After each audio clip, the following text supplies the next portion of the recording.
Lucky বিনতে রেজা কিশোরগঞ্জ থেকে।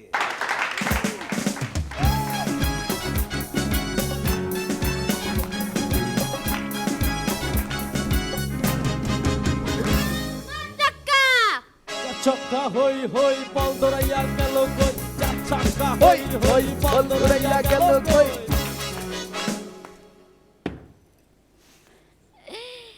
সালমা মারা ছক্কা। তো যেদিন আমি প্রথম ক্রিকেট দলের ট্রায়াল দিতে গেলাম, সিলেক্টর আমার জিজ্ঞেস করলো তুমি কি হতে চাও? স্যার আমি তো ব্যাটসম্যান হইতে চাই। এই কথা শুনে স্যার বলল ব্যাটসম্যান হতে হলে তো অনেক পরিশ্রম করতে হয়। জি স্যার, তার জন্য তো আমি অনেক পরিশ্রম করি। এই ধরেন প্রতিদিন সকালে আমি 2 ঘন্টা দৌড়াই, তারপর বাসায় এসে এক্সারসাইজ করি, তারপর স্যার আবার দৌড়াই। বেশ তো ভালো কথা। তা এগুলো তুমি কবে থেকে করছো? স্যার এইগুলো তো আমি গতকাল থেকে শুরু করছি। তারপর তো প্র্যাকটিস শুরু, আস্তে আস্তে খেলা শুরু, শেষে জাতীয় টিমের চান্স। তো সেদিন সালমাবু দলের বিপক্ষে আমাকে নিপুণ আপু দলের খেলা। ম্যাচের শুরুতেই সালমাবু সবার সাথে কথা বলতেছে। এই শুনে নিপুণ আপু বলতেছে যে করেই হোক সালমার দলকে কিছুতেই 100 রান করা দেওয়া যাবে না। এই কথা শুনে সাংবাদিক নিপুণ আপুরে জিজ্ঞেস করতেছে ম্যাডাম আপনি এই কথাটা কি করে বড় গলায় বলছেন? আরে টসে জিতে আমরা প্রথম ব্যাট করব আর 100 রান হওয়ার আগেই আমরা আউট হয়ে যাব। তো ওই খেলার আম্পায়ার ছিল আমাকে মাজারুল স্যার। নিপুণ আপু ব্যাট করতেছে আর আমাকে জাতীয় টিমের ফার্স্ট বলার জাহানার আপু বল করতেছে। তো ফার্স্ট বল জাহানার আপু করার পর আমরা সবাই বলে উঠলাম আউট। কিন্তু মাজারুল স্যার আউট দিল না। দ্বিতীয়বার বল করলো, আমরা সবাই বলে উঠলাম আউট। মাজারুল স্যার আউট দিল না। দিব কেমনে? উনি তো চাই আসছিল নিবু না বুদ্ধি। আপনিও হাসেন না, ভুলভাল কাম তো আপনিও কাম করেন না। উনার বউ গর্ভবতী, হসপিটালে কল না দিয়া স্টেডিয়ামের ড্রেসিং রুমে কল দিছে। তো হেই কল রিসিভ করলাম আমি। আমাকে সাজ ভাই অপর বান্ধবীকে চিন্তিত গলায় বলতেছে হ্যাঁ এখন অবস্থা কি? অবস্থা তো ভালোই, 3টা আউট করছি, আশা করতেছি লাঞ্চের পর আরো 7টা আউট করুন। যাই হোক এইসব কথা বাদ, এখন আসল কথা বলি। এইভাবেই খেলতে খেলতে প্রথম যেদিন ইন্টারন্যাশনাল ম্যাচ খেলতে যাইলাম, এলইডি পর্দায় নিজের দেখা খুব এক্সাইটেড হয়ে গেলাম। আবেগ সামলাইতে না পাইরা আম্পায়ারে গিয়ে কইলাম স্যার মানে ওই যে বড় পর্দাটাই স্যার একটু বড় করে কি আমার একটু দেখানো যাইব? কেন? না স্যার মানে দেখতাম মেকআপটা ঠিক আছে কিনা। ইন্টারন্যাশনাল ম্যাচের কথা যখন উঠলো, আমাকে বিশ্বের সেরা সাকিব আল হাসানের কথা না বললেই নাই। তো সাকিব আল হাসান বিয়ে করার পর দিন নাই রাত নাই সব সময় ভিজা যায়। বলেন তো কেন? ওই যে তার বইয়ের নাম শিশির। এ আমাকে ক্রিকেটাররা দেখা মানুষ কখন যে কি বইলা ওঠে তার ঠিক নাই। তো সেদিন আমি ব্যাগ ট্যাগ নিয়ে যাইতাছিলাম ক্রিকেট প্র্যাকটিস করতে ওই আমাগো মিরপুর স্টেডিয়ামে। বাসে করে যাইতাছিলাম অবশ্য। তখন কন্ট্রাক্টর আমারে জিজ্ঞেস করতেছে ভাই আপনার ভাড়াটা? সমস্যা শুধু এইখানেই না, এই ক্রিকেট খেলি বইলা আমার 49টা বিয়া ক্যান্সেল হয়ে গেছে। কেন বলেন তো? আমার এই ছেলে চেহারা দেখা। শোনেন কিন্তু 50 নম্বর বিয়াটা আমার প্রায় ঠিক। এখন কোন এইটা কেন? ওই যে ছেলেটা আবার দেখতে মাইয়া।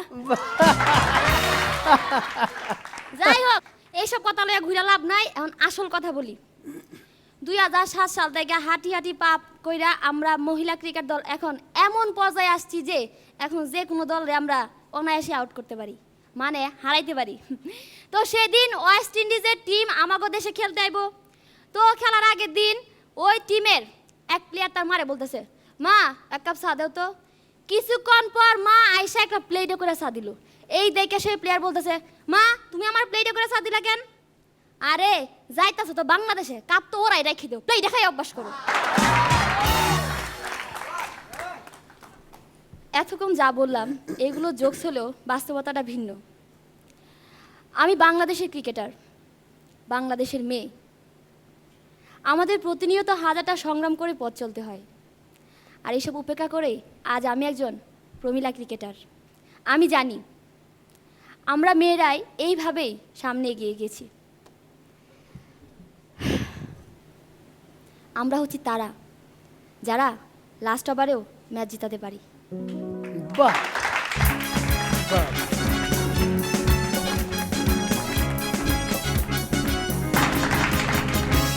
লাকি বিনতে রেজা, সে হচ্ছে সে।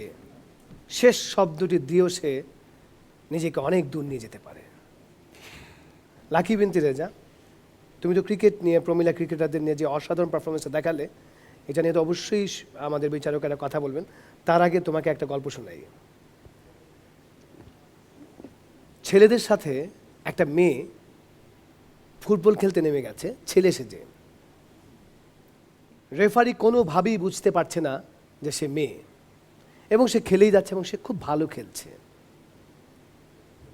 কিন্তু একবার একটা পর্যায়ে গিয়ে ফ্রি কিক মারার সময় রেফারি বুঝে গেল সে মেয়ে। কেন বলো তো? ফ্রি কিক মারার সময় খেলোয়াড়রা সবাই এইভাবে দাঁড়ায়, মেয়েটা দাঁড়িয়েছিল এইভাবে।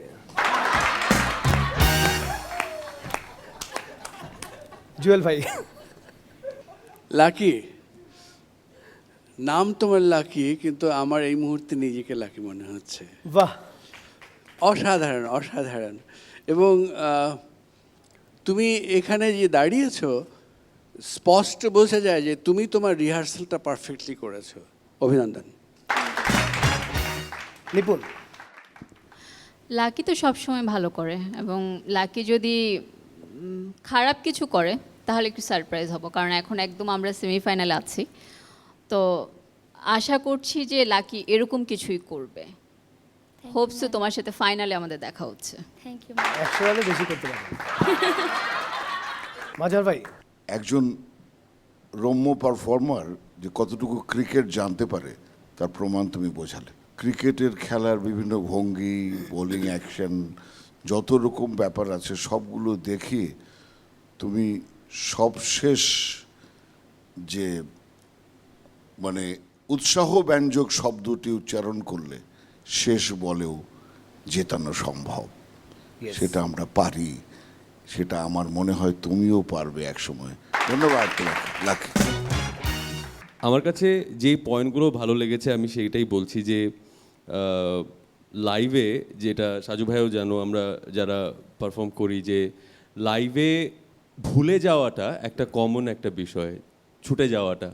বাট আমরা জানি যারা আমরা রেগুলার স্টেজে কাজ করি বা আমাদেরকে অনেক লাইভ শো করতে হয়, যে ভুলে গিয়ে সেটাকে আবার ম্যানেজ করে আবার ট্র্যাকে ফিরে আসা সেটা কতটা ডিফিকাল্ট।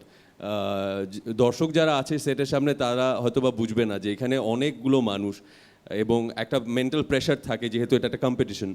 তো সেখানে ওর কয়েকটা জায়গায় ছুটে যাচ্ছিল, তো ও ছুটে গিয়ে আবার ঢুকছিল। হ্যাঁ, যেভাবে সে আনলো সেটা নিঃসন্দেহে খুব ভালো হয়েছে। আর এটা ছাড়া আমি যেটা বলবো যে খুব ভালো হয়েছে, আমি শিওর যে ইনশাআল্লাহ ও ভবিষ্যতে আরো অনেক ভালো করবে।